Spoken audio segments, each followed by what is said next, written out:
All right, students. Assalamu alaikum. वालेकुम सलाम sir. वालेकुम अस्सलाम। अच्छा, आज हमारा 9th लेक्चर है क्रिप्टोग्राफी एंड नेटवर्क सिक्योरिटी का। इसमें हमारा प्रोग्राम है कि हम DES शुरू करेंगे, अपना मॉडर्न ब्लॉक साइफर का एल्गोरिथम DES, और हम उसकी डिटेल्स सीखेंगे।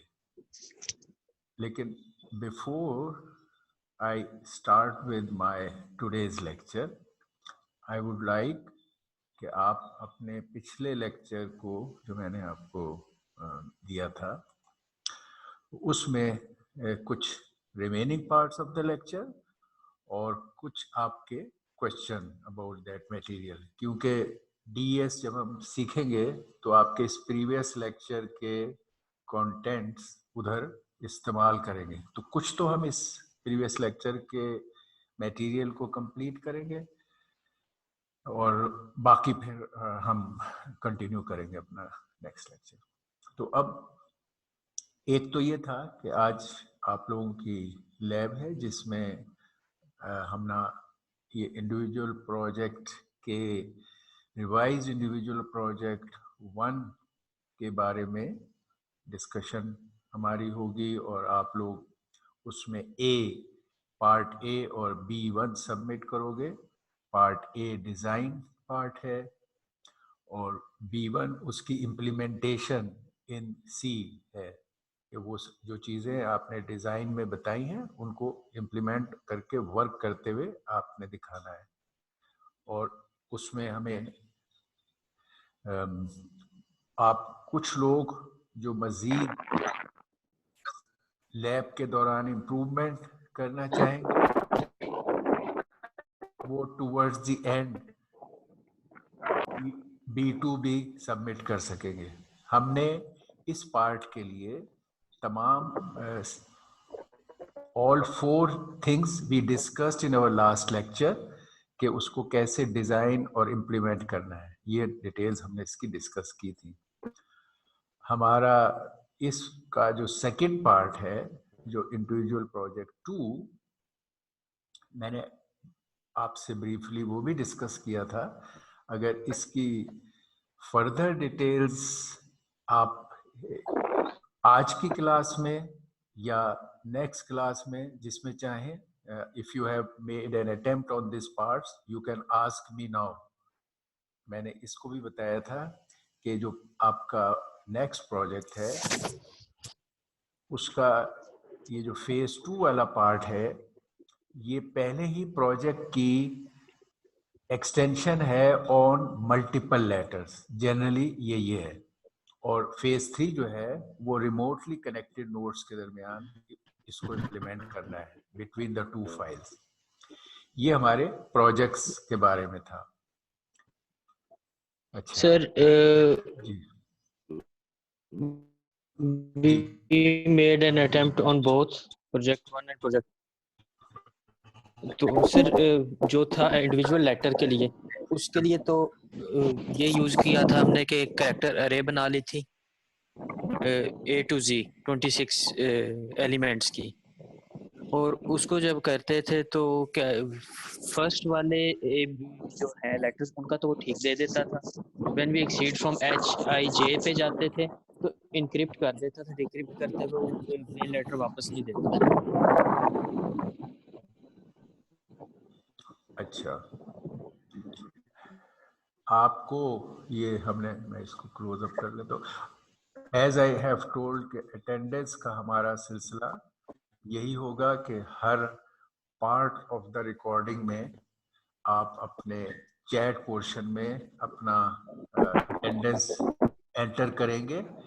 एक चीज़ जो अब अटेंडेंस के बारे में all of you must know कि आप जो अपना मैसेज चैट में भेजेंगे अटेंडेंस, उसमें सबसे पहले अपना आप रोल नंबर लिखेंगे या रजिस्ट्रेशन नंबर, उसके बाद नाम, और फिर लिखेंगे प्रेजेंट। ये 3 चीज़ें आपने लिखनी है, अपना रजिस्ट्रेशन नंबर या roll number and name and then present. Okay, अच्छा अब हम इसको क्लोज कर सकते हैं। अच्छा, ये नॉइज जिस किसी के माइक से जनरेट हो रहा है, please take care of that कि आप इस या नॉइज को रिमूव कर लें या म्यूट हो जाए। अच्छा, आपका सवाल कि आपने डिक्रिप्शन में नहीं करा, ये हमने लास्ट टाइम डिस्कस किए थे। एनक्रिप्शन का मतलब ये है कि आपने यहाँ ये एनक्रिप्शन एल्गोरिथम क्या है, ये जो बॉक्स था आपने एक एनक्रिप्ट करना था, एक ये ई का ये जो बॉक्स है ये आपने बनाना था। इसका मतलब है encryption Yes, sir. Algorithm. Encryption algorithm is this P into K1 plus K2। आपको P आप Yes, sir. इनपुट ले रहे हैं यूजर से, K भी इनपुट ले रहे हैं। K के अंदर दो कीज हैं, एक मल्टीप्लिकेशन वाली और एक एडिशन वाली, K1 K2। ये इनपुट्स लेके आप इससे C जनरेट कर रहे हैं। इस जगह प्रोसेस Yes, sir. ओनली जो है वो आप ये कर रहे हैं विद मॉड 26। ठीक हो गया। अच्छा, अब आप कहते हैं ये काम कर रहा है। डिक्रिप्टर और एनक्रिप्टर में फर्क ये है, उसी तरह अब आपकी एक इनपुट P की जगह इनपुट C है, की वही वाले हैं Yes, sir. पहले थे K1 K2, they must be same, की वही रहती है। एक एक सेट ऑफ थिंग्स को एनक्रिप्ट डिक्रिप्ट करने के लिए वही की होगी। अच्छा, तो की आपने ले ली। अच्छा, अब आपका इस केस में एल्गोरिदम का फर्क इस केस से सिर्फ ये है कि अब डिक्रिप्शन का एल्गोरिदम ये है C minus K2 into K1 inverse. Okay. अच्छा, Yes, sir. अब तो आपको K इनवर्स का तो फार्मूला मैंने कर लिया था फाइंड आउट करने का C++ में कि K into 1 to 26 mod 26 is equal to 1। अगर वो आ जाए तो it means that number will be inverse of K1। Okay, पहली चीज ये है कि आप इसको एज ए फंक्शन बनाएं, जो आप कह रहे हैं कि आपने चेक कर लिया था। So make a function yes sir. For finding inverse of a number, ठीक है ना।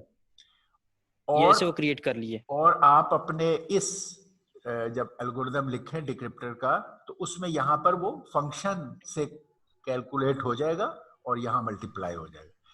पहली बात यह है यस कि sir. Do check two things. पहली बात यह कि यहां पर जब आपने K1 लिया है, आपने वो पाबंदी रखी है कि वो आपके उसी सेट में हो जो Z26 स्टार वाला सेट है। ये पाबंदी है कि K1 has to be from Z26 star. Have you ensured Yes sir. that? Have Relative prime. Yes sir. relative you have Sir, ensured I it? made sure that by creating an array of all relative primes Okay, up to 26, okay. and I randomly No, called that array कि उसमें से कुछ भी नहीं नहीं नहीं, अभी जो यहाँ आप कर रहे हैं, यहाँ तो K1 और K2 आप यूजर से ले रहे हैं। yes sir. यहाँ आप सिर्फ ये करोगे कि जब आपको यूजर दे K1, तो आप उस वक्त चेक कर लो कि वो उस लिस्ट से है, उन 12 नंबर की लिस्ट से या नहीं। अगर वो नहीं है तो आप Okay उसको sir. रिजेक्ट करो। You can not accept a K1 which is not from that list of 12 numbers. आपको sorry resubmit within the, it should be a relative prime of 26 or it should be a from Z26 star। जो भी कोई message आप देना चाहते हैं या आप वहां लिस्ट Yes sir, वो उसको, सी आउट कर दी। हाँ, तो जब तक आप सही K1 उस 12 नंबरों से नहीं लोगे, आपका डिक्रिप्टर काम नहीं कर सकेगा, क्योंकि उसको K1 इनवर्स मिलेगा ही नहीं। He can not calculate K1 inverse. Yes sir.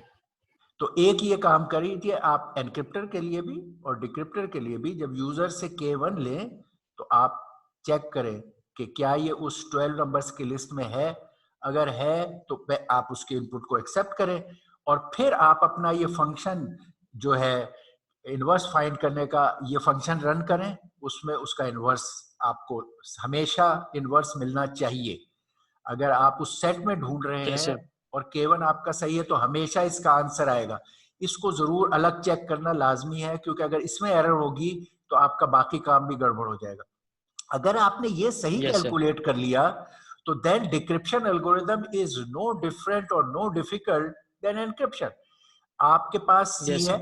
आप उसमें से K2 सब्ट्रैक्ट कर रहे हो, जो कि एक सिंपल एक्टिविटी है, और उसको आप फिर K1 इनवर्स से मल्टीप्लाई कर। अगर आपका K1 इनवर्स सही है तो आप मैन्युअली भी कैलकुलेट करके देख सकते हो, और अपने कोड में आप देख सकते हो कि क्या मैंने जब पहले ये C माइनस K2 निकाला, क्या ये सही आ रहा है, और क्या मेरा K1 इनवर्स सही था।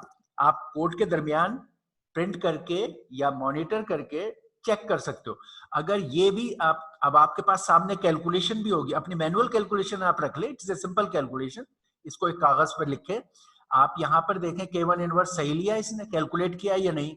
अगर वो गलत है तो वहां पे रुक जाए, उस अपने इस फंक्शन को ठीक करें। अगर वो ठीक है तो अब आप कोड को चलाएं, पहले C माइनस K2 को प्रिंट करके देखें क्या इसने सही कैलकुलेट किया, ओके। फिर क्या इसको और इसको मल्टीप्लाई करके ये सही रिजल्ट दे रहा है, okay, then there is no reason. या आपने कोई ट्रांसलेट करने में या टेबल की वैल्यू में या मॉड लेने में एक इशू अक्सर ये है कि ये जो आपका मॉड का फंक्शन है ये नेगेटिव नंबर भी देता है, ठीक है, विच इज ऑल राइट। अगर आपको फाइनल आंसर नेगेटिव में मिल रहा है और आपका काम चल रहा है तो हम उसको एक्सेप्ट करेंगे। आपको भी पता होगा कि अगर मेरा आंसर -24 आया है, इट मीन्स 2, Yes, sir. और आप कहोगे कि ओके मेरा we will for the time being accept it, otherwise it is so simple, you can convert it by subtracting from 26 and get the positive answer, ठीक है। अच्छा, तो आपका तरीका ये है कि अब आप ये देखिए, हमेशा प्रोग्राम लिखने में ये तरीका होता है कि पहले आपको पता है कि मैं इस मॉड्यूल को लिख रहा हूँ, फिर आप कहो इसमें मुझे ये फंक्शन चाहिए, इस फंक्शन को इंडिपेंडेंटली उन तमाम इनपुट्स के लिए चेक करो जिस पे इसने काम करना है। मे बी आप उसमें से 2 4 6 वैल्यूज लेके चेक कर लो जिनके आपको आंसर पता हो। इस फंक्शन को आप चलाओ और आप राइट आंसर के अगेंस्ट इसको चेक करो इंडिपेंडेंटली। Okay, sir. ओके, अगर आपका ये फंक्शन Sir, ठीक है तो डिक्रिप्टर में there is no sir, big deal, और हमेशा कोड को चेक करने के लिए sir व्हाइल ने देयर। एक्चुअली जो इशू ये आ रहा था कि स्टार्ट वाले लेटर्स जो हैं उनका इंक्रिप्शन डिक्रिप्शन ठीक है, ABCDEFGH तक, उससे आगे कुछ लेटर्स हैं जिनका प्लेन टेक्स्ट रिटर्न ही नहीं आता। मैं उसकी वजह मुझे जो फॉर ऑब्वियस समझ आ रही है वो यही है जो अभी हम बात कर रहे थे। आप कह रहे हो डिक्रिप्टर में ये मसला आ रहा है, डिक्रिप्टर यस सर, में। वो भी कुछ लेटर्स का, सबका नहीं। ओके, आप अगर ये चेक करें कि क्या आपका नंबर 1 हमेशा, जब डिक्रिप्टर में आप देखें क्या आपका K1 आप हमेशा Z26 स्टार में से ही ले रहे हो, वो जो 12 नंबर है, क्या K1 आपने जो दिया है यूजर ने, is it from those 12 numbers और नॉट।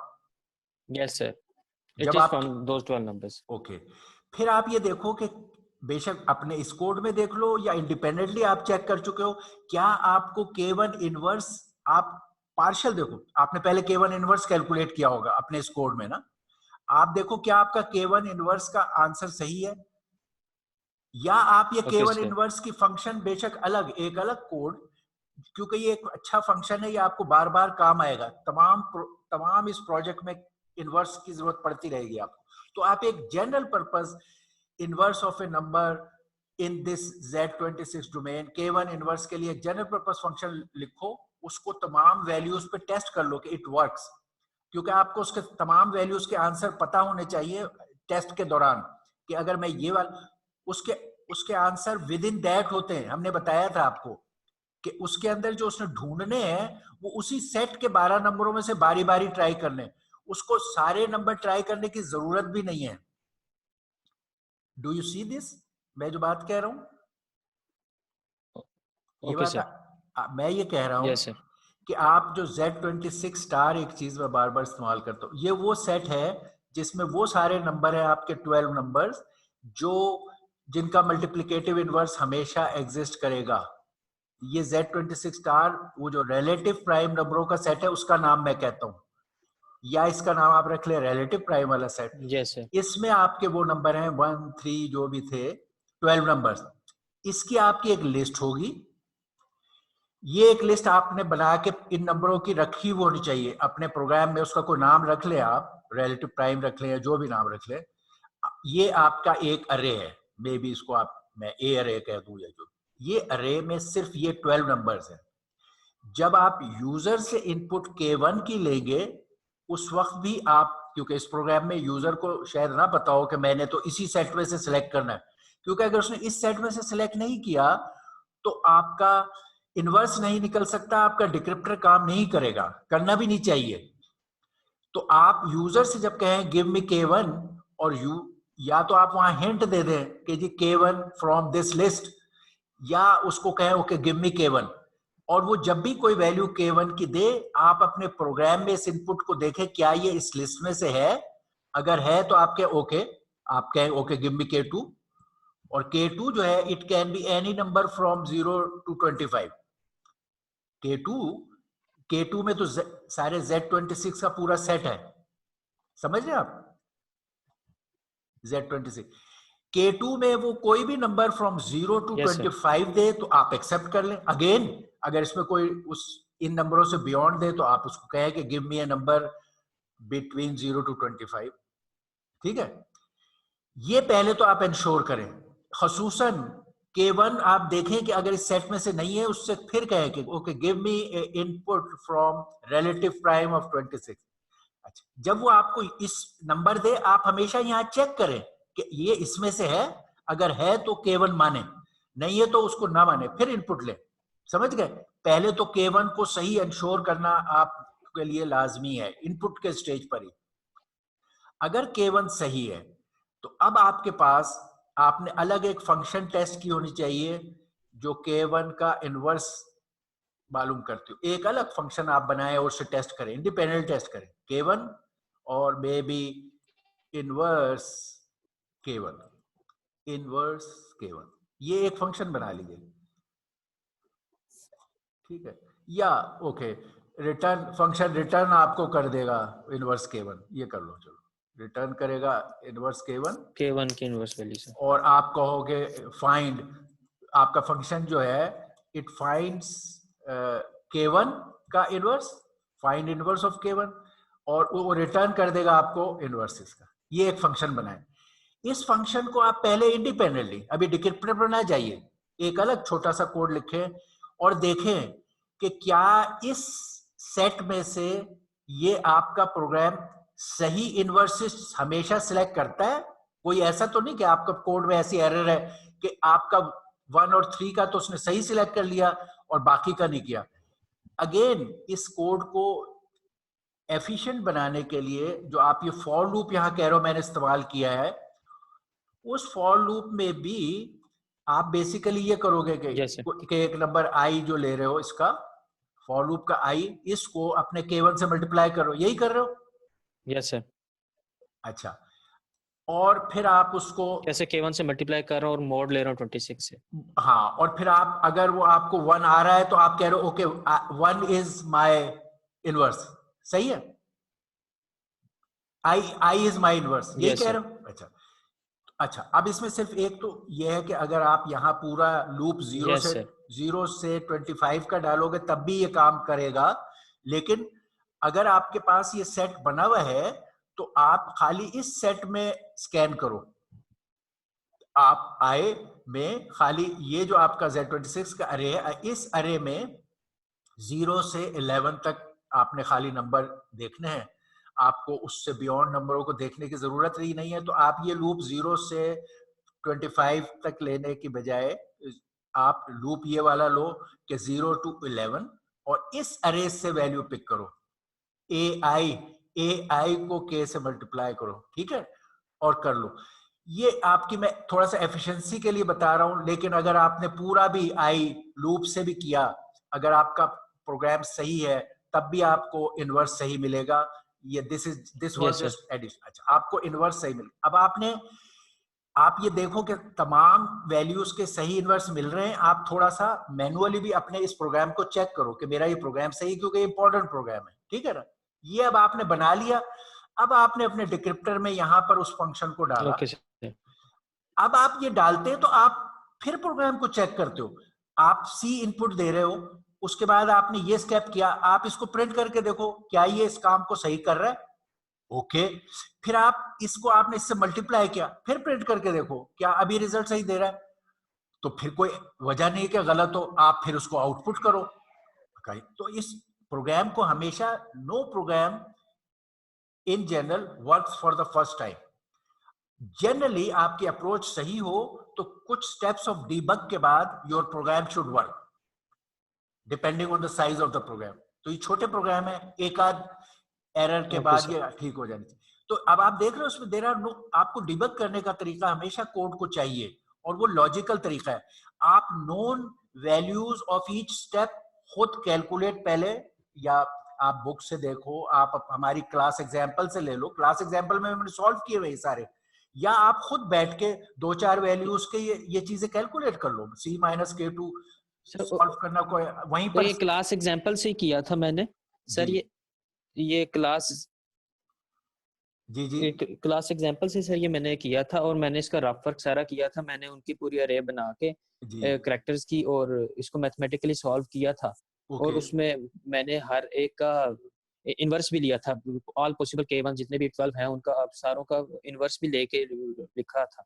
अच्छा उसमें फर्स्ट वाले जितने भी लेटर्स हैं अप टू G, उनका परफेक्टली आंसर देता है, जो डिक्रिप्ट करके भी प्रॉपर ठीक देता है। उनसे आगे भी इवन WXYZ का भी दे देता है, पर कुछ अंदर वर्ड आते हैं जिनका समटाइम्स देता ही नहीं है। अच्छा तो आई वाज थिंकिंग कि मे बी मेरे कंपाइलर का कोई इशू है, क्योंकि maths checks out for that. अच्छा, नहीं देखो, कंपाइलर या तो बेसिकली जनरली ही खराब और गलत होगा, और वो आपकी कंपाइलेशन एरर में गूफ अप करेगा, जो कि बड़ा रेयर होता है। कंपाइलर के एरर से डिफरेंट प्रोग्राम्स पे असर नहीं पड़ता। कंपाइलर या तो आपका खराब होगा तो वो कंपाइल करने में गूफ अप कर जाएगा, और आपको यस सर। कंपाइलर आपका ठीक है। अब आपके प्रॉब्लम्स अगर कुछ इनपुट पे चल रहे हैं और कुछ पे नहीं चल यस रहे सर। हैं, तो आपके प्रोग्राम में एरर है। अच्छा, अब उस एरर के लिए मैं आपको बता रहा हूं, हमेशा प्रोग्राम में एरर होगी। पहले आप ये श्योर हो जाओ कि जब आप प्रोग्राम फर्स्ट टाइम लिखोगे उसमें एरर आएंगी, पहले तो ये आपको पता हो। अच्छा, अब ज्यादा इंपॉर्टेंट क्या है, you should know how okay to sir. Correct those error. अब आप मेरी बात सुनो, जिन पर्टिकुलर केस में आपको एरर आ रही है, आप कह रहे हो मुझे एरर आ रही है ना, आप कहते हो मैं जब जे डालता हूं यहां, तो मुझे रिक्वायर्ड जो उसका आना चाहिए था पी, जो आपने कैलकुलेट किया हुआ है, आपको सही आंसर पता होना चाहिए है। आपने जे से आपको सही आंसर नहीं मिल रहा, आप ये कह रहे हो ना। Yes sir. ठीक है, आपके पास पहले तो ये कैलकुलेशन अपनी हो कि आप यहां कैलकुलेशन में जे का नंबर डालो, यस सर। उसमें जो आपने यहाँ K2 लिया है उसको डालो, और कागज पर ये कैलकुलेशन खुद भी करो बाहर कि इसका आंसर ये आना चाहिए। अच्छा, फिर इधर जो K1 है इसका इनवर्स आपको पता हो कि K1 का इनवर्स ये है, ठीक है। वो भी आप चेक कर सकते हो, इसी अपने यहाँ के इस सेट से चेक कर सकते हो कि अब आप जब अपना ये कोड रन करो तो उसमें यहां पर हर जगह एक प्रिंट स्टेटमेंट, पहले एक प्रिंट स्टेटमेंट इस जगह डालो कि जब वो C-K2 करता है यहां प्रिंट कर दो, ठीक है। और देखो क्या C-K2 सही है, ओके। फिर आपने इसको नेक्स्ट स्टेप में इसे मल्टीप्लाई किया। मल्टीप्लाई से पहले देखो क्या K1 इनवर्स आपके प्रोग्राम ने सही कैलकुलेट किया है, वहां पर आप प्रोग्राम में देख सकते हो। You just print K1 inverse, जहां आपने कैलकुलेट किया फंक्शन से, फंक्शन ने रिटर्न किया ना आपको K1 इनवर्स, यू आप प्रिंट करो उसे, उसकी वैल्यू प्रिंट यस करो। सर। आप देखो कि आपकी कैलकुलेशन से जो K1 इनवर्स की वैल्यू आपके प्रोग्राम ने वही कैलकुलेट की है। आप प्रोग्राम में आप गो थ्रू कर रहे हो, उसको चेक कर रहे हो। आपने देखा आपके प्रोग्राम ने J-K2 को भी सही प्रिंट यस किया सर। है, आपके प्रोग्राम ने K1 इनवर्स भी सही प्रिंट किया है। अब आप देखो कि इन दो को मल्टीप्लाई करने के बाद जो उसका आंसर है उसे चेक करो क्या वो सही है। अगर वो भी सही है तो आखिरी स्टेप क्या है, इस आंसर को आपने आउटपुट किया है, तो अब कोई यहां एरर का अमकान नहीं है। अगर एरर का अमकान है तो अपने प्रिंट स्टेटमेंट को चेक करो कि ये प्रिंट सही नहीं कर रहा। तो प्रोग्राम को हमेशा, सी प्रोग्राम को चेक करने के ये बड़े सिंपल तरीके हैं कि जो आप चीज कर रहे हो। बाज लोग जो ज्यादा एफिशिएंट होते हैं वो तो डिबगर में इन वेरिएबल्स को लिस्ट करके देख लेते हैं, मगर जो एक आम आदमी है जो बहुत ज्यादा डिबगर स्मार्ट नहीं है, वो अपने स्टेप्स, सिंपल स्टेप्स की आउटपुट को प्रिंट यस सर। करके चेक कर लेता है। अब अगर आपकी एरर है ना, you should have been able to see, आप मुझे बताइए क्या यस आपका प्रोग्राम C-K2 सही कैलकुलेट कर रहा है, आप बताएं। जिस केस में एरर आई है ना, उस केस में मुझे बताइए कि उस केस में क्या प्रोग्राम ने यस C-K2, अगर आप कहेंगे यस, मैं कहूंगा क्या वो आपके उस प्रोग्राम में उस वक्त K1 इनवर्स उसने सही कैलकुलेट किया है, आप कहेंगे यस। मैं कहूंगा क्या मल्टीप्लाई के स्टेप के बाद जो वैल्यू आनी चाहिए जो आपने बाहर कैलकुलेट करके रखी हुई थी, क्या आपके प्रोग्राम ने वो वैल्यू प्रिंट की इस जगह, आप कहेंगे यस। तो फिर मैं कहूंगा ओके, आप शायद प्रिंट नहीं कर रहे रिजल्ट सही, फिर तो कोई और चीज रह ही नहीं गई ना बाकी। यस सर, ओके, इस तरह प्रोग्राम डिबग करना होता है। बिल्कुल सर। एक सेकंड में, हेलो हेलो वाहिद साहब, हाँ सर, आशिफ साहब क्या हाल है, मैं क्लास ले रहा हूँ, जल्दी से बता दीजिए क्या कह रहे हैं।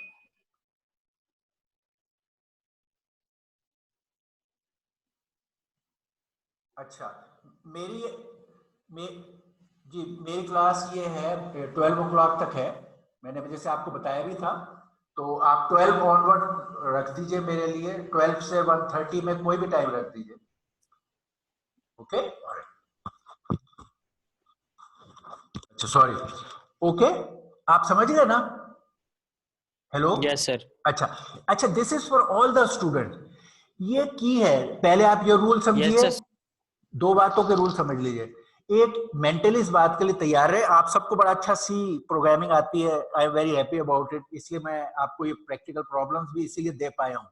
अच्छा, मगर ये दो बातें हर प्रोग्राम को पता होनी चाहिए। नंबर वन, आपको पहली दफा आपके प्रोग्राम नहीं चलेगा, नॉर्मली फर्स्ट टाइम प्रोग्राम नहीं चलते, तो इस बात से कभी डिस्करेज ना हो।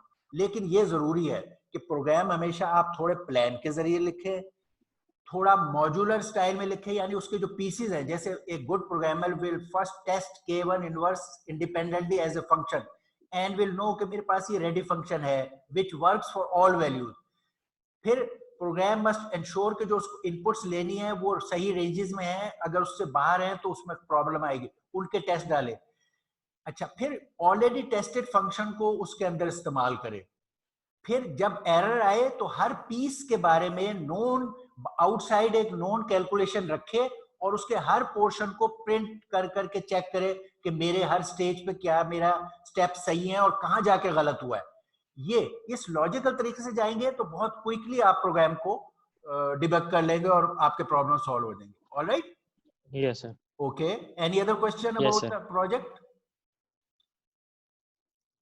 I okay, have a question, sir. जी जी सर, ये जो ब्रूट फोर्स अटैक है, जी इसमें जब कोई भी हम दो कीवर्ड्स निकालते हैं, ठीक है सर, जी जी चेक करने के लिए, तो अगर हम प्लेन टेक्स्ट और साइफर टेक्स्ट देते हैं, नॉन प्लेन टेक्स्ट जो एक लेटर का है, तो वो उसके ब्रूट फोर्स अप्लाई करने के बाद जो है, मतलब काफी सारी कॉम्बिनेशंस निकाल लेते हैं कीवर्ड का, जिससे वो सारा का सारा कोड मतलब कि डिक्रिप्ट होके प्लेन टेक्स्ट में आ जाता है। तो क्या ये सही है? वो एक की जगह काफी सारे जो है हमें, मतलब काफी सारे ब्रूट फोर्स अटैक दिखाते हैं कीवर्ड्स, कि ये कीवर्ड्स अप्लाई करेंगे तो आपका प्लेन टेक्स्ट निकल आएगा। अच्छा, नहीं, देखो वो एक्सेप्ट के वो जो हमने एक बात की थी परफेक्ट साइफर की, जो जो रैंडम कीज के बेस पर हैं, और जनरली जो इस केस में भी और मोस्टली डीएस एईएस सब में, there is always a unique key, there is a unique key जिसमें आपका वो सर जब साइफर देखिए हम्म, एक, there is always only one key जिसके अगेंस्ट आपके एक साइफर का एक प्लेन टेक्स्ट कॉरस्पॉन्ड करेगा। तो अब इस मामले में आप बिल्कुल परेशान ना हो, आपको सिर्फ एक ही आंसर, ये है आपका ब्रूट फोर्स अटैक, ये डिक्रिप्टर है, जी ये आप जी उसको C1 दे रहे हो, इस C1 का आपको पहले से इस C1 के अगेंस्ट P1 पता है कि अगर मैं ये C1 दूंगा तो ये P1 इसका है, ये आपको नॉन प्लेन टेक्स्ट अटैक से कहते हैं, एक लेटर का आपको आंसर पता है, आप ये आंसर यहां डाल रहे हो, यहां C1 दे रहे हो, आपको P1 मालूम है, जी इधर आप कीज की तमाम जी कॉम्बिनेशन को 1 बाय 1 ट्राई करो। अगेन मैं आपको बताऊंगा कि यहाँ के की जो जी तमाम कॉम्बिनेशन ट्राई करने का मतलब है कि आप इस केस में K1 और K2 का पेयर में जो तमाम वैल्यूज हैं उनके कॉम्बिनेशन ट्राई करनी है आपने। K का मतलब यहाँ पर ये है, जी here K comprises of K1 K2। आपने K1 और K2 की तमाम वैलिड कॉम्बिनेशंस ट्राई करनी है 1 बाय 1, और जिस किसी में जी आपको आंसर मैच कर गया बस वो एक की होगी, एक से सर ज्यादा। मैं ये कह रहा हूँ ना, जो जी मैंने जो कीज कॉम्बिनेशन ट्राई की है ना, वो सारी की सारी कॉम्बिनेशन ट्राई करने के बाद लेटर एक है जिसकी वजह से वो काफी सारी कॉम्बिनेशंस में मुझे एक्यूरेट आंसर दे रहा है, मतलब अच्छा, कि डिक्रिप्ट ओके, होके मुझे प्लेन टेक्स्ट आंसर एक्यूरेट दे रहा है, अच्छा पर वो एक कीवर्ड नहीं है, काफी सारे कॉम्बिनेशंस के साथ दे रहा है। अच्छा, वही मैं आपको मैंने बता रहा हूँ, वही मैं इसको आपको मैंने बता क्रॉस रहा हूँ। चेक करने के लिए दोबारा किया था। अच्छा, उसका देखो हर चीज का हल होता है। उसका एक तो मैंने आपको बताया कि जो तमाम ये एल्गोरिदम्स ये सारे जो हम सीख रहे हैं इनमें जी यूनिक की है पहली बात। चले, ऐसा हो सकता है बिल्कुल कि ये स्टेटमेंट गलत हो, सही है। अब सवाल ये जी है, इस बात को आप चेक कर सकते हो, कोई मसला नहीं है। अगर आप पहली बात तो अगर फर्स्ट को जब आपके आंसर्स में से जो भी एक है, मैं उसकी पहले तो आपने समझ लिया ना ब्रूट फोर्स में क्या हो रहा है कि आपने इधर से जी C1 दिया, आपको P1 पता था, इस जी डिक्रिप्टर को आपने एक की वैलिड की के अगेंस्ट रन किया, और जो आंसर आया आपने उसको P1 से कंपेयर किया, अगर वो मैच कर गया तो आपने कहा मेरी की सही है। अगर वो मैच नहीं किया तो आपने अगली की ट्राई की, फिर अगली की ट्राई की, ऐसे ही किया है आपने ब्रूट फोर्स अटैक। जी बिल्कुल सर, मैंने अच्छा, पहले जो है ओके, जो दोनों दोनों कॉम्बिनेशंस चेक किए हैं इस पे, अच्छा, आपने क्योंकि दो अब, कीज है ना, की वन की टू, अच्छा, दो दो कीज चलेंगी उसके ऊपर। जी, आपने अब इसमें ट्राई क्या करनी है, आप समझ लो ऑल पॉसिबल कीज क्या है, 312। Okay, alright, we are again back. Okay, you are there.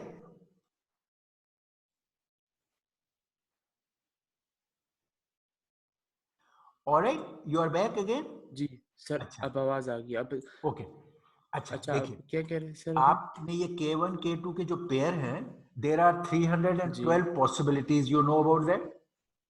Yes sir, मैंने पेयर्स भी बनाए हैं। अच्छा, वो पेयर जो है K1 में आप इस relative relative relative relative prime type डालेंगे। के, और K2 में यस सर, ऑल 0 टू 26। 25। तो बेसिकली यस सर, ये ट्राई करने में आपने क्या किया है, दो फॉर लूप डाले। नेस्टेड, दो नेस्टेड लूप लगाए हैं, एक नेस्टेड लूप मतलब हाँ, K1 फॉर में लूप। आप उन 12 नंबरों में से एक सिलेक्ट करते हो, जी और फिर उसके अगेंस्ट इसके तमाम 26 नंबर्स को पेयर करके ट्राई करते हो। जी बिल्कुल ऐसे बिल्कुल ही है। ऐसे ही है सर। ठीक है ना, ओके।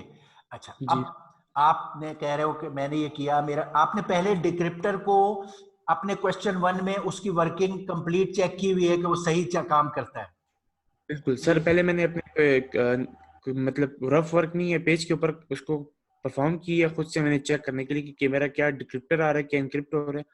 फिर उसके बाद मैंने कोड पे उसको रन किया है, कोड पे रन करने के बाद उसने मुझे डिफरेंट कॉम्बिनेशंस ऑफ कीज दिखा दी है कि इस कीज से आपका ये मैं मैं मैं जो आपका साइफर टेक्स्ट है ब्रेक हो जाएगा। मैं आपका तो सवाल फिर बिल्कुल, मैंने, मैं आपका सवाल समझ गया हूं। अब हम आपके प्रॉब्लम को डिबग कर रहे हैं ना, आपका अच्छा सवाल मुझे ठीक हो समझ आ गया। अब मैं जो चीजें पूछ रहा हूं ठीक बताइए। हो गया, मैं कह रहा हूं इस ठीक हो गया सर। ब्रूट फोर्स में जो डिक्रिप्टर आप इस्तेमाल कर रहे हो, क्या जी ये सर, वही डिक्रिप्टर है जो आपने यहां पर पार्ट क्वेश्चन 1 स्टेप 1 में बनाया जी था, वही वही डिक्रिप्टर। वही डिक्रिप्टर, वही डिक्रिप्टर है। अच्छा, ये डिक्रिप्टर आपने वहां पर थॉरोली चेक किया हुआ है, it is a working decrypter. जी ठीक हो यस गया, yes sir. Sir, very nice. Yes sir.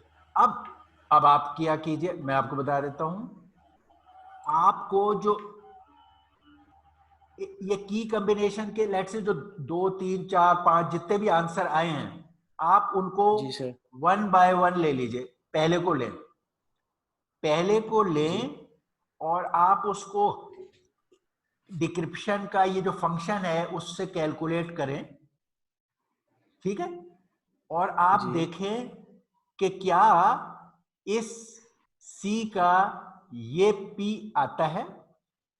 आपने अगर ये डिक्रिप्शन फंक्शन कैलकुलेट की है तो उस C के अगेंस्ट वो P आना चाहिए ना कैलकुलेशन में। जी जी कैलकुलेशन का फंक्शन तो आपका फिक्स है ना, आप वही, मैन्युअली। वो फिक्स्ड है, डिक्रिप्टर फिर सेम आप रहेगा। जी दूसरा जो आंसर आपको मिला है कि यार एक और आंसर करेक्ट ये है K1 K2, आप उसको भी जी। इसमें कैलकुलेशन कीजिए। आप देखें या आपके अच्छा, पास, जितने मेरे असल में 12 पॉसिबिलिटीज दिखाई हैं उसने। आप 12 पे छोड़ एक, दीजिए, आप 12 पे छोड़ दीजिए, आप ठीक है सिर्फ 2 ट्राई कर लीजिए। 12 तक जाने ठीक की है आपको जरूरत ही नहीं पड़ेगी, क्योंकि हम ये कह रहे हैं कि एक से ज्यादा की पर वो आंसर नहीं आना चाहिए। तो कोई भी एक के बिल्कुल बाद दूसरे पर, अगर एक पे आ गया आपको तो दूसरे पे नहीं आना चाहिए। ठीक है, आप दूसरी ट्राई करें। ठीक हो गया। और अगर वो आंसर आपको कैलकुलेशन से नहीं मिल रहा और आपके प्रोग्राम में आ रहा है, तो इसका मतलब है देयर इज ए प्रॉब्लम। और आप उस प्रॉब्लम को सही। फिर डिबग इसी तरह करेंगे जैसे डिक्रिप्टर में हमने अभी ऊपर डिस्कस किया कि कैसे एक एक स्टेप पे। That means there may be a problem in decryptor. ठीक है, अब आप वो उसको डिबग सही कर लेंगे। ओके सही हो गया sir. Okay, any other question? Sir ये दोबारा बस यही था समझा दें, सर। समझ नहीं आया। जी, ये दोबारा बता दें, समझ नहीं आया। ये ब्रूट फोर्स वाला। नहीं, ये आपने लास्ट लाइन बताई तो दोबारा बता दीजिए। अच्छा, अभी हम ब्रूट फोर्स वाला डिस्कस कर रहे थे जो आपका स्टेप 3 है आज के जी प्रोजेक्ट में। जी हम कह रहे हैं कि अगर आपने स्टेप 1 किया हुआ है तो आपके पास स्टेप 1 में एक डिक्रिप्टर बन गया है जिसको आप टेस्ट कर चुके हो। हाँ जी यूजर से की लेके आप उसको डिक्रिप्ट करने का फंक्शन आप स्टेप 1 में चेक कर चुके हो। अब आपको क्या करना है कि वही डिक्रिप्टर उठा के यहां ले आना है। जैसे ये वो डिक्रिप्टर है जो आपने स्टेप 1 में बनाया था। Now you want to use it for brute force attack. Brute force attack में आपको, हम नॉन प्लेन टेक्स्ट अटैक कह रहे हैं, तो आपको एक पेयर ऑफ प्लेन टेक्स्ट और साइफर टेक्स्ट नोन होना चाहिए, गिवन है। आपको पता है कि लेट से वो जो h का z है, अगर हाँ आपको जी। पता है, या कैलकुलेट कर लो या कहीं से ले लो और आप कहो कि मुझे पता है कि z का आंसर h आना चाहिए, तो आप यहाँ पे जेड का आंसर अगर मैं कह रहा हूं there are a known pair के एफाइन साइफर में किस साइफर के क्या प्लेन आता है, एक पेयर आपको पता होना चाहिए। वो आप कैलकुलेट कर सकते हो, आप बुक से ले सकते हो, आप कहीं से भी एक वैलिड पेयर आपके पास है। अब जब आप ब्रूट फोर्स अटैक कर रहे हो तो एक वैलिड आंसर है। मैं उसमें से ही अपनी याददाश्त से कह रहा था, you can check it there. मुझे कुछ याद पड़ रहा था कि हम जब एनक्रिप्ट कर रहे थे तो एच का आंसर जेड आया था। वो हेलो का जब हम कर रहे थे तो उसका कोई जेड हाँ टी समथिंग था। मैं अपनी जी मेमोरी से सोच रहा हूं कि एक एफाइन साइफर में पेयर ये बन सकता है टेस्टिंग का कि अगर आप जेड फीड करो डिक्रिप्टर को तो आंसर एच आना चाहिए। ठीक है, हाँ जी एक मैं मेमोरी से कह रहा हूं, आप वहां चेक कर लो, हो सकता है कि मैं भी पेयर चेक कुछ करता हूँ और सर। हो। ठीक है ना, अगर ये पेयर वैलिड है एफाइन साइफर का, हमारी क्लास एग्जांपल से, आपकी कैलकुलेशन से, क्लास एग्जांपल आपको देखने की जरूरत नहीं है, you can directly compute and know किसका क्या होना चाहिए। ठीक है ना। अच्छा, जी आपने कहा कि मुझे ये पता है कि एक सही एफाइन साइफर का डिक्रिप्टर Z से H पैदा करता है। ये आपका नॉन प्लेन टेक्स्ट के लिए ये कॉम्बिनेशन पता है कि आपको प्लेन टेक्स्ट पता है आपने साइफर टेक्स्ट की। अब आप यहां पर Z फीड करोगे जो साइफर टेक्स्ट है, और आपको पता है कि इसका वैलिड टेक्स्ट H है, तो यहां वो आप P1 में हम कह रहे हैं H ऑटोमेटिकली, ये आपके वेरिएबल थे। C1 में आपने Z इनपुट किया और आपको पता है कि इसका ये H है, तो आपने P1 में ये H फीड कर दिया यहाँ कंपेरेटर पे। अब आप डिक्रिप्टर जो पहले बना चुके थे स्टेप 1 में उसको यूज करोगे, और इसके लिए यहां पर K में तमाम कीज बारी बारी ट्राई करोगे। तमाम कीज ट्राई करने का मतलब है यहां आपके 2 फॉर लूप है। पहला फॉर लूप उन 12 नंबर्स में से K1 को सिलेक्ट करता है और उसके अगेंस्ट दूसरा for loop, inner for loop K2 के तमाम नंबर्स बारी बारी 0 से 25 तक लेगा और इनको पेयर करेगा बारी बारी। एक पेयर को के आप यहां इनपुट करेंगे इस डिक्रिप्टर के लिए और देखेंगे क्या आपको आउटपुट पे ये P1 मिला, ये आपकी आउटपुट है। इस आउटपुट को P1 से कंपेयर करेंगे, कंपेरेटर है जहां कंपेयर करेंगे और देखेंगे क्या आंसर यस आता है। अगर आंसर यस आता है तो आप रुक जाएंगे, लूप आपका रुक जाएगा और आप कहोगे कि मेरा आंसर, मेरी की ये है। अगर उसमें तो वो है ना कि अब ढेर सारे आ रहे हैं, मतलब कि पॉसिबल उसमें 12 हो रहे हैं अलग अलग डायरेक्शन में, तो उसमें फिर हमें एक तो उसमें से एक तो हमें पता है कि हमारा ये वाला स्टेप नंबर 4 जो था उसमें हमारा की हमारा एक्यूरेट था, मतलब कि स्टेप नंबर मतलब कि उसमें 12 निकाले हैं अलग अलग कि उसी में से जी वो एच में से एस निकाल रहे हैं। ओके, एच में से एस जितने भी कंपेयर हो रहे हैं जो आपने बताया था, हेलो में एच है जी, एच है जो प्लेन टेक्स्ट है। अच्छा, और जो सी है वो इसका साइपर टेक्स्ट है। वो मैंने इसी का मैंने आंसर बताया कि अगर हम इवन आप ये क्लास वाली एग्जांपल ले लो, इफ आई एम राइट, कि अगर H से Z था तो उसका K1 K2 क्या है जो एग्जांपल हमारी उसमें 7 and 2 ओके 7 और 2 है। आपके जो 12 आंसर आ रहे हैं उसमें से एक आंसर 7 और 2 भी है।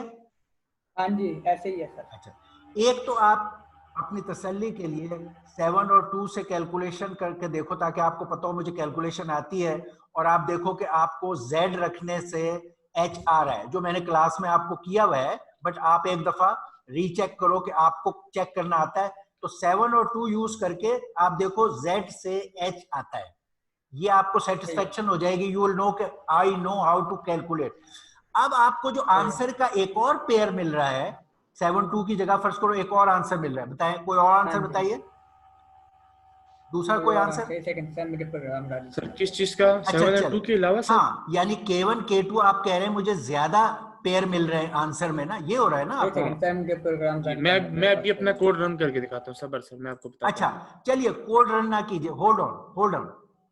आपको फर्ज कीजिए यहां पर कोई और 2 वैल्यूज मिल रही हैं सपोज। चले बता दे, कोड रन करें, बोले अगर आप रेडी हैं तो बता रहे हैं। सर एच है, अच्छा प्लेन टेक्स्ट हमारा एच है, नहीं खाली सर मैंने अपने भाई बात सुन, साइपर टेक्स्ट है हमारा जेड है, ठीक हो गया। इसमें हमें आ रहा है 7 और 2 आ रहा है सर, 7 2 आ रहा है, कौन सी लाइन पे आ रहा है? अच्छा एक तो ये हो गया ना, आप कह रहे हो ज्यादा आंसर आ रहे हैं, और क्या आंसर आ रहा है? ज्यादा आ रहे हैं। अब मैं बताता हूँ, शुरू से बताता हूँ। दूसरा आंसर एक आ रहा है, यार मैं बताऊं? 3 आ रहा है जी, दूसरा क्या है? दूसरा बताइए, दूसरा आंसर बताइए। दूसरा आ रहा है 118 और तीसरा आ रहा है 34। एक बस एक मुझे और बताओ ना यार। अच्छा चलो तीसरा बताओ इसको बोलो। तीसरा आ रहा है 3 और 4 आ रहा है।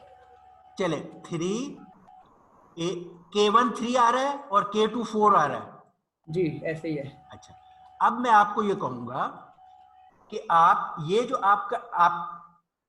ये है आपका डिक्रिप्शन, ये हम इस फॉर्मूले में आप 3 एज ए K1 और 4 एज K2 लिखो इस फॉर्मूले में। 3 क्या लिखूं सर, दोबारा रिपीट कीजिए। आपके आंसर में 3 K1 आ रहा है, आपका आंसर मैं पूछ रहा हूं, क्या आपको K1 3 में K1 आ रहा है, अच्छा, और 3 में K4 आ रहा है, 4 आ रहा है। आप ये K1 इसका इनवर्स मालूम कीजिए, ठीक है? K2 का भी इनवर्स या सब्ट्रैक्ट करेंगे आप वहां। इस फॉर्मूले में जो डिक्रिप्शन का फॉर्मूला है, कैलकुलेशन हैंड कैलकुलेशन कीजिए कैलकुलेटर से, उसमें ये 4 रखिए यहां पे इस जगह K2 की जगह, और यहां पर K1 इनवर्स इसका पहले फाइंड कीजिए, व्हाट इज K1 का इनवर्स, उसकी वैल्यू रखिए, और फिर देखिए कि क्या आपका P अब भी यही आता है H, क्या आपकी P की वैल्यू इस केस में भी H आती है, ये चेक कीजिए। अगर नहीं आती, it means something is wrong, आपका डिक्रिप्टर सही काम नहीं कर रहा। या आपका जो की स्कैन का चॉइस है वो गलत है? क्योंकि आप कह रहे हो मेरा वैलिड की 3 और 4 है, और जब आप वैलिड की को चेक कर रहे हो तो वो तो कह रहा है कि नहीं है वैलिड की, तो then you have an error. अच्छा, अब आप कहोगे कि अगर 3 और 4 से भी मुझे Z के अगेंस्ट H मिल रहा है और 7 और 2 के अगेंस्ट भी Z के अगेंस्ट H मिल रहा है, ये हम फिर लैब में आपकी दोनों कैलकुलेशंस को देख लेंगे और आपको बताएंगे कि कहां आपने एरर की है। But generally you should get one answer. Okay, ठीक है। ओके, चलिए और क्वेश्चन?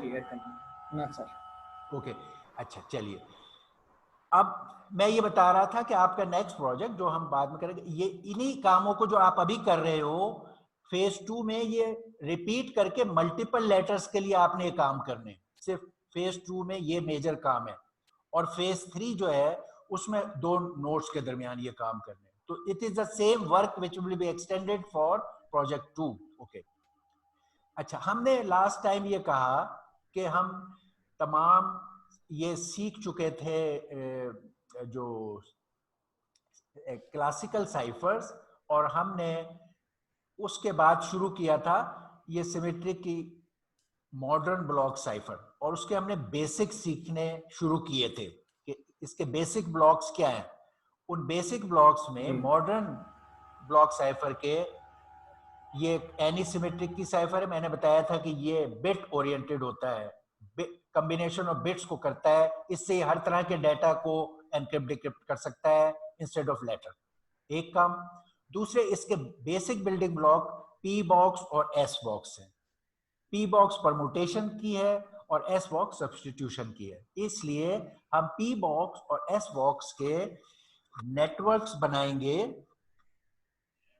इनकी कॉम्बिनेशन को मल्टीपल ऑफ पी और एस बॉक्स की कॉम्बिनेशन से मॉडर्न साइफर बनता है। यह है क्लॉड शैनन का एसपी नेटवर्क वाला असूल कि अगर हम पी और एस बॉक्सेस को मिक्स करें और इटरेट करें तो हम अच्छा पावरफुल साइफर बना सकते हैं। ये बेस है मॉडर्न ब्लॉक साइफर की। एक वो बिट ओरिएंटेड है, दूसरे वो multiple iterations of S and P network इस्तेमाल करते हैं। ओके, अब हम इसमें, मैं यहां से कर लेता हूं। अच्छा, अब हम इसके अंदर, मैंने बताया पहले हम थोड़ा सा रिवाइज कर लें अपने कॉलेज अलजेब्रा से कि परमुटेशन क्या थी। ये मैंने आपको खाली परमुटेशन कॉलेज अलजेब्रा की रिपीट कराई थी और उसको बताया था कि ये परमुटेशन ये होती है रीअरेंजिंग नंबर्स। उसमें मैंने आपको बताया था कि रीअरेंजिंग से क्या मकसद है, ये उसकी एग्जांपल है कि 3 नंबरों को 3 पोजीशन में अरेंज करना कि परमुटेशंस क्या क्या हो सकती हैं, वो यहां दिखाई गई हैं। और फिर मैंने बताया कि इनकी तादाद कितनी होनी चाहिए। ये तो एग्जांपल्स है ना कि कितनी परमुटेशन हो सकती है, ये आंसर्स हैं, ये परमुटेशन। लेकिन इन जनरल इनकी तादाद क्या होगी वो मैंने बताया कि n फैक्टोरियल होती है। अगर 3 नंबर हैं तो इसकी तादाद 3 फैक्टोरियल थी विच इज 6। हमारे एल्गोरिथम्स में यहां की का कमाल ये होता है कि की इसलिए इंपॉर्टेंट है कि यहां पर तो बहुत से आंसर्स हो सकते थे, इसके लिए परमुटेशंस बहुत सी बन सकती थी। की ये तय करती है कि मैं कौन सी परमुटेशन को सिलेक्ट करूं, इस वजह से ये सीक्रेट रहता है मामला। तो अब हमें देखना है कि अगर हमें इतने चॉइसेस को सिलेक्ट करना है तो हमारी की का साइज क्या हो, की कितने बिट्स हों। तो हमारे पॉसिबल यहाँ पे आंसर 6 थे, तो नंबर ऑफ बिट्स के लिए हमें कहेंगे log of 6 to the base 2, जो अबाउट 2.7 या ऐसा होगा। इसका मतलब 3 बिट्स चाहिए हमें, 6 नंबरों को सिलेक्ट, चॉइसेस को सिलेक्ट करने के लिए हमें 3 बिट्स चाहिए। इसलिए n बिट परमुटेशंस के लिए हमें log of n फैक्टोरियल की सीलिंग वैल्यू की बिट्स चाहिए। ये एक जनरल हमारा हल हो गया कि इस केस में इतने बिट की चाहिए और n फैक्टोरियल पॉसिबिलिटीज एग्जिस्ट करती हैं, ये हमने सीखा। फिर मैंने आपको ये दिखाया और आपसे कहा कि नेक्स्ट थिंग है सब्स्टिट्यूशन। इन्हीं 3 ऑब्जेक्ट्स के परमुटेशन में तो ये था कि इन्हीं को रीअरेंज करना है। सब्स्टिट्यूट में है कि they can be substituted by other numbers. जिस तरह मैंने एग्जाम्पल बताई कि परमुटेशन में तो ए बी सी को ही आप रोटेट और घुमाएंगे और अरेंज करेंगे, लेकिन सब्स्टिट्यूशन में ए की जगह आर डाल दें, बी की जगह एन डाल, तो सब्स्टिट्यूशन में आपके पास ज्यादा तादाद है चॉइसेस की।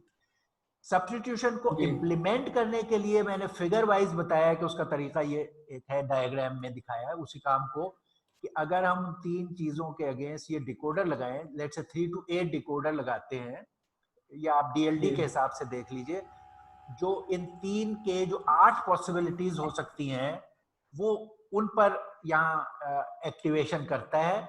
अब इन 8 पॉसिबिलिटीज के अगेंस्ट हम परम्यूट करेंगे और दोबारा एनकोड करके उसका नंबर, नया नंबर निकाल लेंगे। ये सब्स्टिट्यूशन का तरीका है।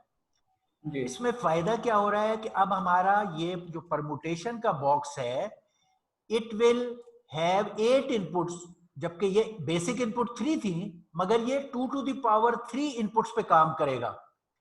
तो अगर ये n इनपुट का सिस्टम था तो ये 2 to the power n को परम्यूट करेगा।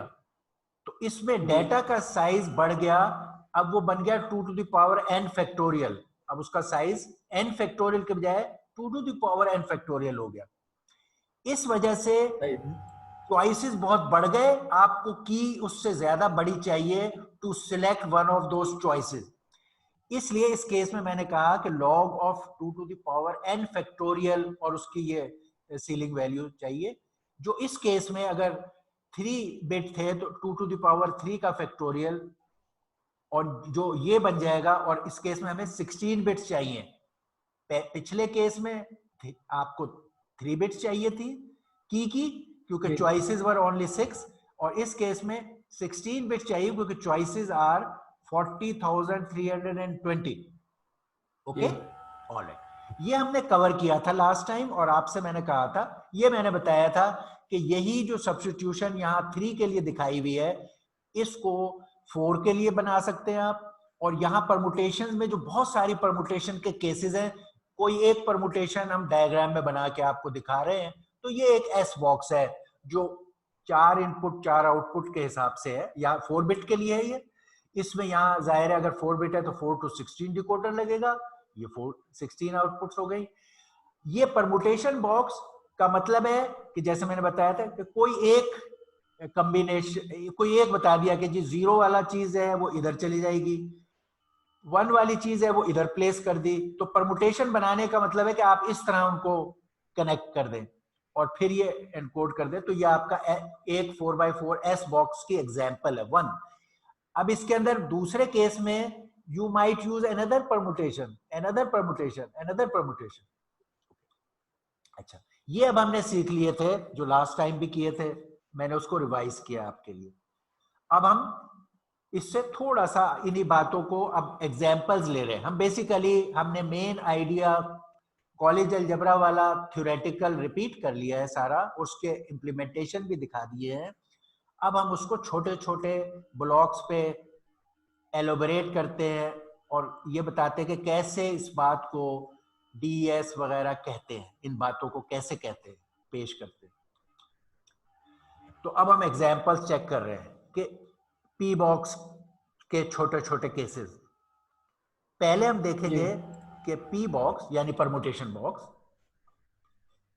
क्या होता है और इनके अंदर क्या क्या वैरायटी है। पहले हम सिंपली देखें कि पी बॉक्स क्या होता है, फिर उसके बाद सिंपल पी बॉक्स एक स्टेट पी बॉक्स है जिसकी इनपुट और आउटपुट बराबर है, यानी जितनी इनपुट पे प्लेसेस हैं उन्हीं को हमने शफल करके आउटपुट पे दिया है। इसको हम कहते हैं स्टेट पी बॉक्स। ये कॉमन है, जिसको आप जानते हो और जिसके बारे में हमने अभी भी डिस्कशन पीछे सारी की है, वो ये चीज है। पी बॉक्स किसी एक परम्यूटेशन को इंप्लीमेंट करता है। पी बॉक्स का ये काम है। उस परम्यूटेशन को कहने के 2 तरीके हैं। एक तरीका तो ये है, जो ये बड़ा ऑब्वियस सा तरीका है, कि आप कहो कि मेरे आउटपुट 1 पर ये लाइन से बता दो कि ऑब्जेक्ट 2 को मैंने इधर प्लेस करना है। ये फिर आप कहोगे मैंने आउटपुट 2 पे इनपुट की जो ऑब्जेक्ट 5 है उसको प्लेस करना है।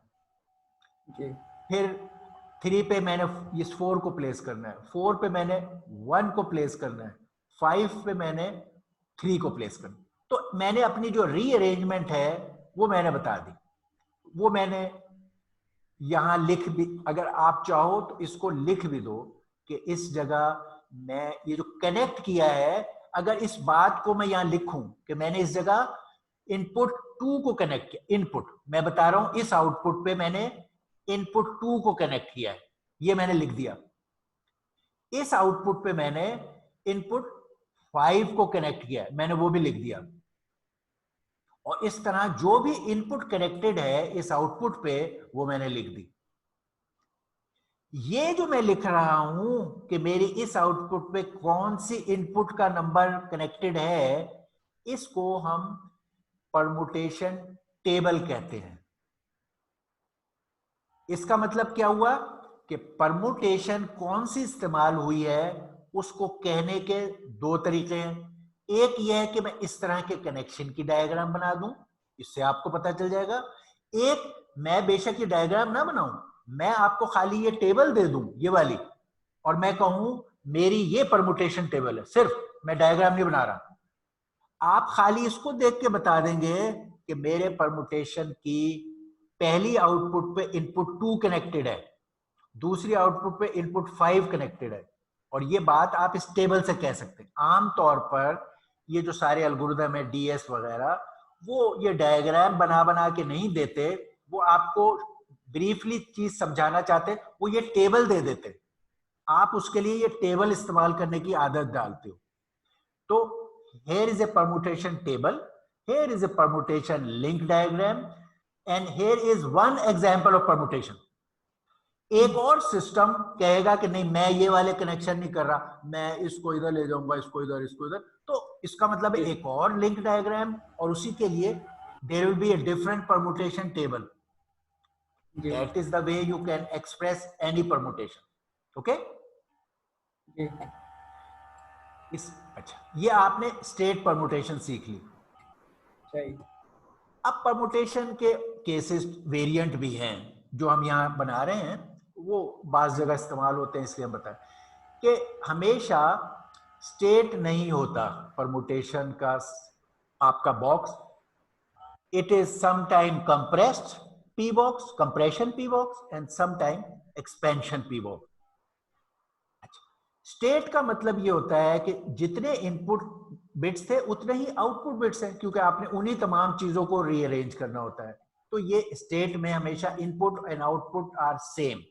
अब ये जो परमुटेशन बॉक्स है इसको हम लिखेंगे 5x5, 5 इनपुट 5 आउट। तो लिखने का तरीका हमारा ये होता है कि इनपुट मल्टीप्लाइड बाय आउटपुट, इस तरह हम लिखते हैं। तो ये 5x5 का परमुटेशन बॉक्स है। लेट मी से दैट कि ये अगर कोई पूछे इस परमुटेशन बॉक्स का, इट इज ए स्टेट, इसकी मैं डिस्क्रिप्शन दे रहा हूं, it is A state P box, ये स्टेट पी बॉक्स है, state P box, and it's size is 5x5, 5 input 5 out. तो एक स्टेट पी बॉक्स जिसकी कॉन्फ़िगरेशन ये है 5x5, 5 input 5 out. It's state P box, input और output का size बराबर है। अब एक कंप्रेशन पी बॉक्स, कंप्रेशन में आउटपुट का साइज स्मॉल है और एक्सपेंशन वाले में आउटपुट का साइज बड़ा है। अब ये कैसे मुमकिन है? ये ऐसे मुमकिन है कि कंप्रेशन का जो पी बॉक्स है, अगर आउटपुट का साइज छोटा है, इसका मतलब है कुछ इनपुट्स कनेक्ट नहीं होंगी। तो ये एक एग्जांपल है कि आपने कहा मैंने आउटपुट 1 पे ये इनपुट 1 कनेक्ट कर दी, आउटपुट 2 पे 3 को कनेक्ट कर दिया, आउटपुट 3 पे 5 को कनेक्ट कर दिया, और ये दो इनपुट्स मैं नहीं कनेक्ट कर सका क्योंकि मेरे पास आउटपुट पे सिर्फ 3 लाइंस थी। ये कंप्रेशन, यानी ये कम कंप्रेस कर दिया इसने। और इसके अंदर इसका क्या खराबी है?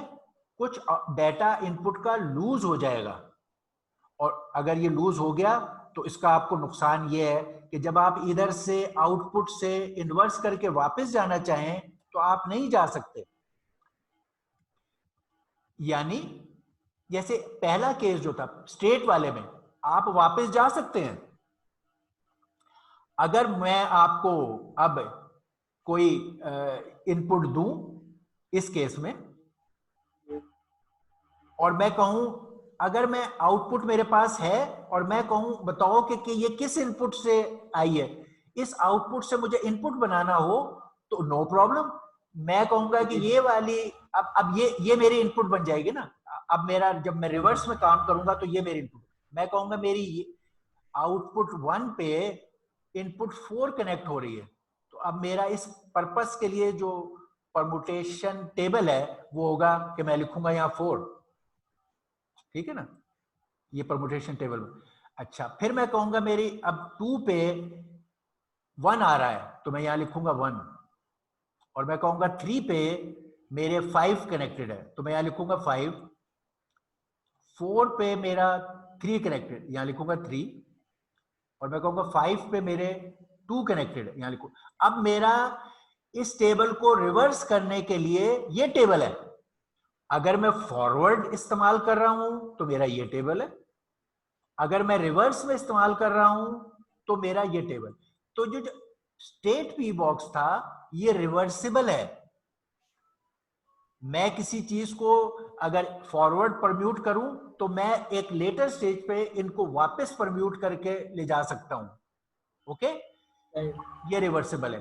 लेकिन यहां पर जो ये कंप्रेशन पी बॉक्स है ये रिवर्सिबल नहीं है, क्योंकि जब आप इधर से इधर जाओगे तो आप कहोगे ओके मेरे इस 1 पर ये 1 कनेक्टेड है, मगर आप कहोगे आई डोंट नो 2 पे क्या कनेक्टेड है, 4 पे क्या कनेक्टेड है। आप 3 पे बता दोगे कि 2 कनेक्टेड है, 5 पे 3 कनेक्टेड है, मगर यू डोंट नो कि इन पे क्या कनेक्टेड है, तो you can not reverse this, ये नॉन रिवर्सिबल है।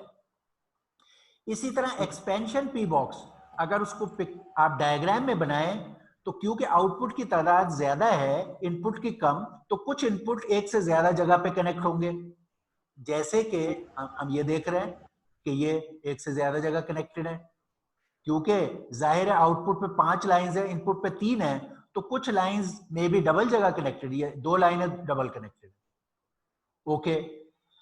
आप इसका भी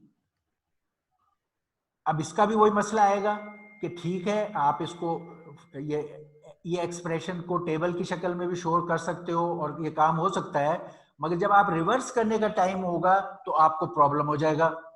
प्रॉब्लम क्या होगा कि अब ये इधर से इनपुट्स आ रही हैं और इधर की आउटपुट्स हैं, तो अब अगर इसका मतलब ये हुआ कि अगर इधर से आपको 1 आ रहा था और इधर से आपको 0 आ रहा था, तो इस जगह पे क्या होना चाहिए, 1 या 0, ठीक है। तो आपके ये 2 आउटपुट्स कनेक्ट होके एक जगह जब जाती हैं, ये मैंने उसकी डायग्राम बनाई है कि अगर आपके ये 2 ट्रांजिस्टर थे गेट के, किसी गेट की आउटपुट है और इधर से 1 से 1 और 1 से 0 आए, तो आप कंफ्यूज हो जाओगे कि which one I have to select, ये इसमें ये सिचुएशन आएगी, तो ये भी रिवर्सिबल नहीं है। तो इनका सिर्फ मसला ये, हाउएवर एक सिमत में, फॉरवर्ड सिमत में टेबल आप इसकी भी लिख सकते हो और इसकी भी लिख सकते हो। टेबल का क्या असूल है, नंबर 1 परमुटेशन टेबल का साइज आउटपुट के साइज के बराबर है।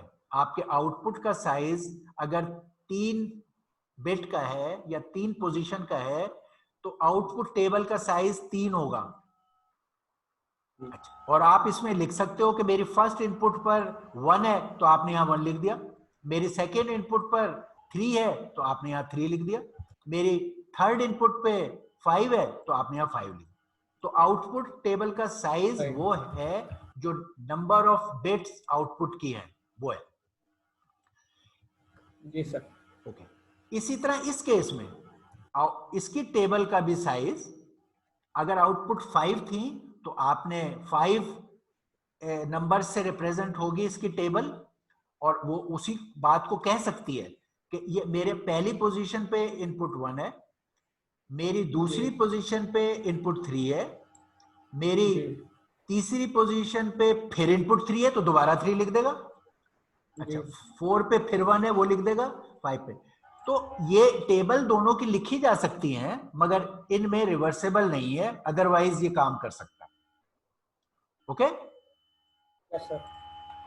आपको नजर आएगा कि इन टेबल में इनपुट के कुछ नंबर मिसिंग है, यहां जाहिर है 2 और 4 मिसिंग होंगे, वो मिसिंग है। इस टेबल में इनपुट के कुछ नंबर रिपीट होंगे, यस, क्योंकि वो एक से ज्यादा जगह आउटपुट पे कनेक्टेड है, तो 3 भी 2 दफा नजर आ रहा है, 1 भी 2 दफा। तो ये इनका बिहेवियर है कि टेबल का ये साइज है और ये काम, ठीक है? जी सर। ओके, ये हमने पी बॉक्स की पूरी बात देख ली जो आपको डीएस के लिए चाहिए थी। अब हम ये जो मैंने आपको बताया कि रिवर्सेबल नहीं होता, ये उसी की डायग्राम है, मैंने बता दी। अच्छा, अब मैं वैसे ही आपको बताता हूं कि बहुत मशहूर और मेन एल्गोरिथम जो हम सीखेंगे वो डीएस है। डीएस का ये एक पी बॉक्स है, ये पी बॉक्स डीएस एल्गोरिथम का, जैसे हमने कहा है कि ये ब्लॉक साइफर में इनपुट के साइज होते हैं, तो डीएस में इनपुट का साइज 64 है। तो उसके बिल्कुल शुरू में सबसे पहले एक स्टेट पी बॉक्स आ जाता है जो इस 64 इनपुट को 64 आउटपुट उसकी निकालता है, एक परमुटेशन अप्लाई करता है, ठीक है? तो ये उसकी एग्जांपल है। अब ये उसका टेबल है जो आप यूज करोगे। अच्छा, अब आप कहोगे अरे ये तो उस टेबल से मुख्तलिफ है। Is it different than that table जो हमने अभी देखी थी? Yes sir. It's same but bigger. वो 5x5 का थी, 64x64 का। अच्छा, सिर्फ एक तो ये बात बिल्कुल ठीक है, बिगर है, तो बिगर की वजह से वहां हमने टेबल पूरी एक स्ट्रेट लाइन में लिख दी थी, एक अरे में लिख दी थी, क्योंकि साइज छोटा था। ये मैट्रिक्स बनेगी। यहां हमने कहा यार ये 64 को एक ही लाइन में लिखें, क्योंकि इसका साइज आउटपुट के साइज के बराबर होना था। तो हमने कहा एक लाइन में पूरा लिखने के बजाय हम उसी को मैट्रिक्स में लिख रहे हैं। पहले 16 नंबर एक लाइन में डाल देंगे, फिर 16 नंबर दूसरी लाइन में, फिर 16, और इस तरह। तो हमारी अब आउटपुट की बिट्स की पोजीशन ये है, ये आउटपुट बिट 1 है, ये 2 है, ये 3 है, ठीक है? और इस तरह चलते चलते यहां पर बिट 16 है, फिर इधर आ जाते हैं हम 17, और इसी तरह यहां पर बिट 32, ओके, और यहां फिर 33, और इस तरह करके बिट 64। तो हमारे आउटपुट की बिट्स की पोजीशंस ये हैं। और ये 58 का क्या मतलब हुआ? यहाँ 58 लिखा है, इसका क्या मतलब हुआ? सर ये डाटा इधर पड़ा होगा सर। नहीं, ये एक परमुटेशन टेबल है और ये आपको बता रही है, जैसे ये परमुटेशन टेबल है फॉर 64 नंबर। यहां मैं बना देता हूं, लेट्स से मैं इसको अभी बिल्कुल एक लाइन में बना रहा हूं, कोई बात नहीं। आपकी इस पर इनपुट्स यहां पर ये हैं, इनपुट नंबर 1, इनपुट नंबर 2 और इनपुट नंबर 64, ये है, ओके। और इसके आउटपुट पे ये परमुटेशन पी बॉक्स है, पी बॉक्स पी, इसके आउटपुट ये है, आउटपुट नंबर 1, आउटपुट नंबर 2 और आउटपुट नंबर 64। परमुटेशन ये टेबल सिर्फ ये बताएगी कि मेरे आउटपुट की पहली बिट पर क्या कनेक्टेड है। तो अगर ये कह रहा है 58, इसका मतलब है ये 58 जो इधर था, यहां पे 58, ये 58 था। मैं कह रहा हूं कि मेरी आउटपुट के बिट 1 पे 58 कनेक्टेड है, ये मैं कह रहा हूं कि आउटपुट के पहली बिट पर इनपुट का बिट 58 कनेक्टेड है, और इसी तरह मेरे बिट 2 पर इनपुट का बिट 50 कनेक्टेड है, मेरे आउटपुट की थर्ड बिट पर 42 इनपुट का कनेक्टेड है, ओके। तो वेरी सिमिलर जो अभी हमने छोटी सी केस में देखा था, बिल्कुल वही चीज यहां बड़े केस में इस्तेमाल होती है एक्चुअल डीएस में, okay. All right, you are all right everybody? Yes sir. Okay, अब हम थोड़ी सी एग्जांपल कंप्रेशन की भी, थोड़ी बड़ी एग्जांपल, हमने कंप्रेशन पी बॉक्स भी सीखा है, एक्सपेंशन भी सीखा है, तो हमने एक एग्जांपल तो स्टेट के लिए जो एक्चुअल डीएस में इस्तेमाल होता है, और हम कुछ और एग्जांपल कंप्रेशन और एक्सपेंशन की लेते हैं। हमेशा पी बॉक्स को लिखने का तरीका, मैं यहां पे जाता हूं, हमेशा पी बॉक्स को लिखने का तरीका जैसे मैंने बताया था कि it is written like this, how many inputs how many outputs. तो मैंने इस केस में कहा था 5 into 5। Let me right for this also, इसकी कॉन्फ़िगरेशन क्या है इस पी बॉक्स की, इसकी 5 इनपुट्स हैं 3 आउटपुट्स हैं, तो मैं इसको कहूंगा ये कंप्रेशन 5 into 3 5 into 3 है। और इसी तरह जो एक्सपेंशन पी बॉक्स है 3 into 5 3 into 5 ये वाला। ओके, ये इसका तरीका है, इनपुट क्रॉस आउटपुट, ये इसकी कॉन्फ़िगरेशंस है, यही मैं अब यहां इस्तेमाल करूंगा। ये अगर हम जनरल नेम लें कि अगर हमारे पी बॉक्सेस को लिखने का तरीका है इनपुट इनटू आउटपुट, और input is m and output is n, तो स्टेट पी बॉक्स में स्टेट में m will be equal to n state P box, ठीक है ना, m and n will be equal state P box. अच्छा, अगर compression P box है तो हमारा आउटपुट जो n है it will be less than m, output का साइज m से छोटा होगा, ठीक है, ओके। Yes sir. तो ये उसकी Yes, एग्जांपल है, ये उसकी एग्जांपल है कि एक कंप्रेशन पी बॉक्स 32 into 24, इसका मतलब है it has 32 inputs and 24 outputs. ये कंप्रेशन पी बॉक्स है क्योंकि आउटपुट की तादाद कम है, ओके, ऑलराइट। Yes sir. अच्छा, अब ये देखिए, ये आपका पी बॉक्स का टेबल है, ये टेबल है, ये जो मैंने यहां बनाया हुआ है। अब इसके बारे में हम कुछ ऑब्जर्वेशंस आपसे चाहते हैं। नंबर 1, ये जो पी बॉक्स है इसका साइज क्या होना चाहिए, इस कंप्रेशन पी बॉक्स का साइज क्या होना चाहिए, यानी how many element should be in this table.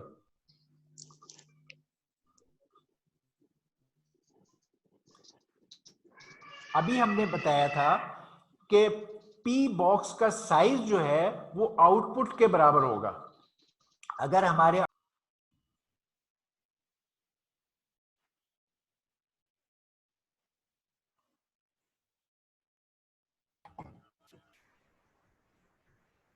अच्छा, okay, we are back, alright, okay,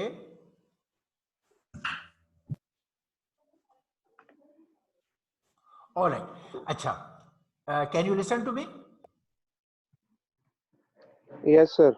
okay, मैं पूछ रहा था कि ये बताइए कि पी बॉक्स में टेबल का साइज क्या होना चाहिए। फिर मैंने बताया कि हमारा असूल है कि पी बॉक्स में टेबल का साइज हमेशा जो आउटपुट का साइज है वो होगा ये। तो इस केस में क्योंकि 32 into 24 का टेबल है तो आउटपुट का साइज 24 होगा। पी बॉक्स जो है 32 into 24 है, आउटपुट का साइज हम देखें कि ये टेबल का साइज 24 है। एक लाइन में हमने 12 लिखे हैं, फिर यहाँ अनदर 12। एक बात हो गई। दूसरा इसमें क्या होना चाहिए, क्योंकि इनपुट्स ज्यादा थे, इनपुट 1 से लेकर 1 से 32 तक थे, और आपके पास अब आउटपुट में लाइन सिर्फ 24 पोजीशंस हैं, तो there will be repetition, there will be some number missed, not repetition, some number will, compression P box है 24 पोजीशंस है, आपके पास 32 नंबर्स थे, तो some numbers will be missed, जैसे कंप्रेशन बॉक्स में मैंने आपको दिखाया था। ये देखिए, ये कंप्रेशन बॉक्स, ये कंप्रेशन बॉक्स है, कुछ इनपुट के नंबर मिस होंगे, ये ऐसा इसमें जरूरी है, तो हम देख रहे हैं यहां आप में कुछ नंबर मिस है, जैसे 1 है, 2 है, 3 है, उसके बाद 4, 5, 6, फिर हमें 7 नजर नहीं आ रहा, इसका मतलब 7 कनेक्ट नहीं हुआ हुआ है, 8 भी नहीं है, 9 नहीं है, 10 है, 11 है, 12 है, 13, 14, फिर 15 नहीं है, और कुछ नंबर क्योंकि आउटपुट का साइज छोटा है, आपके पास 24 पोजीशंस हैं और आपने 32 पोजीशंस के बारे में बात कहनी थी, तो सम इनपुट के नंबर इसमें मिस्ड होने चाहिए, जो कि है, ठीक है, ऑलराइट। अच्छा, अब हम एक्सपेंशन पी बॉक्स की एग्जांपल देख रहे हैं। इस केस में जनरली अगर m by n का एक्सपेंशन p बॉक्स है तो n का साइज m से बड़ा होगा क्योंकि n आउटपुट इज बिग।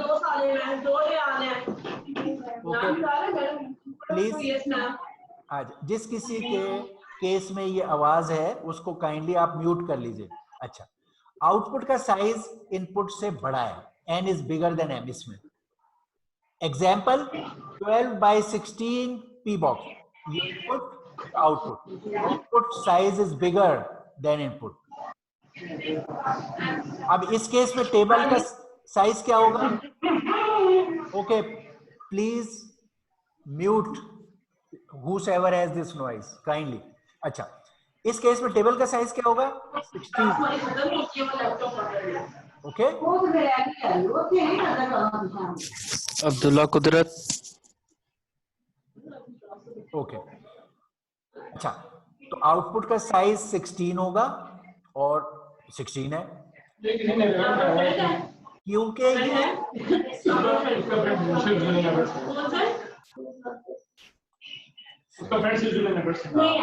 तो ये कहाँ है ये नॉइज भाई? ओके, ये है। अच्छा,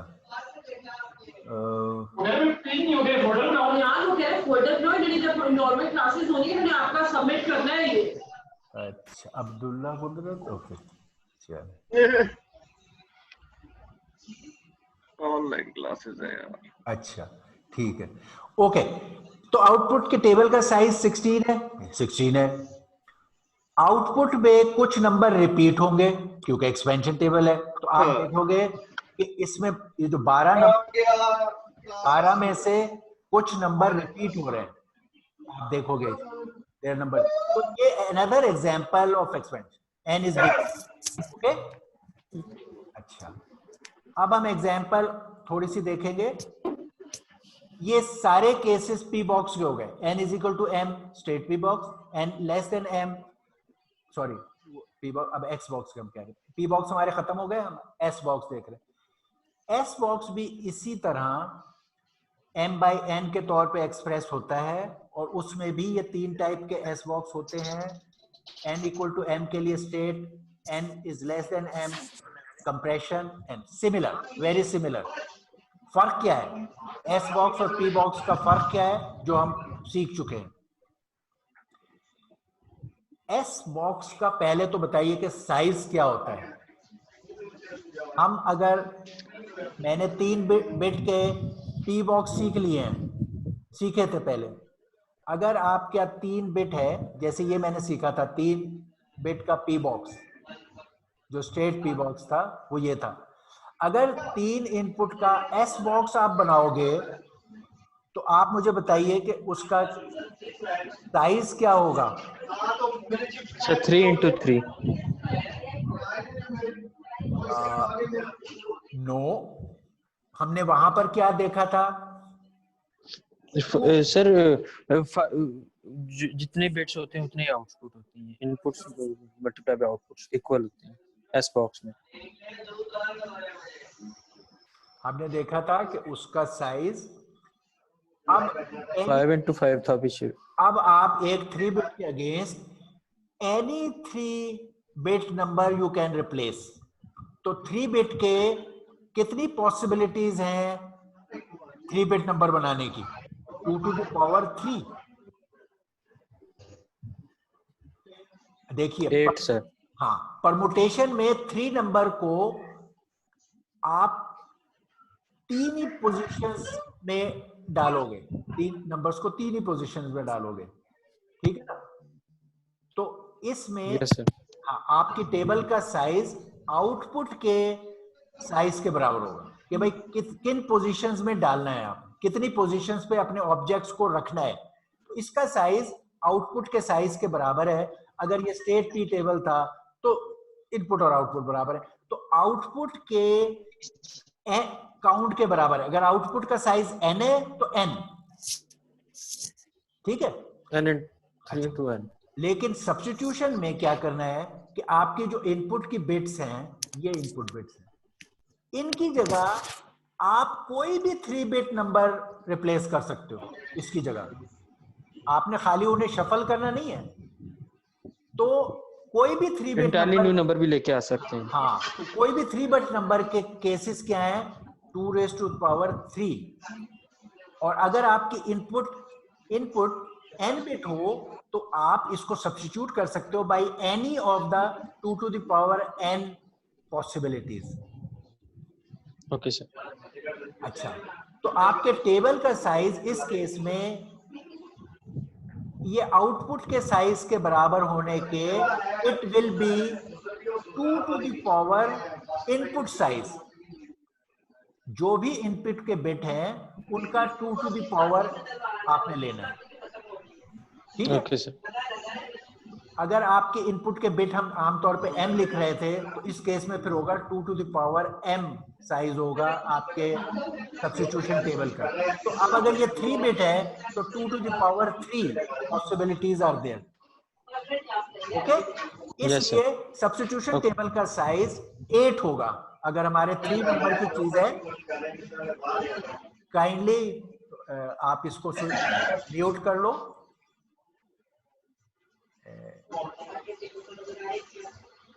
Who has this? आप में से देख लीजिए, सेल्फ बेस, हमने सेल्फ बेस पे रखा है। अगर आपके पास फॉर सम रीजन टीवी चल रहा है या नॉइज है तो आप आपको खुद क्वाइट कर लीजिए। हमने ये रखा था ताकि हर माइक ऑफ कर लो, हर शख्स वो कर सके।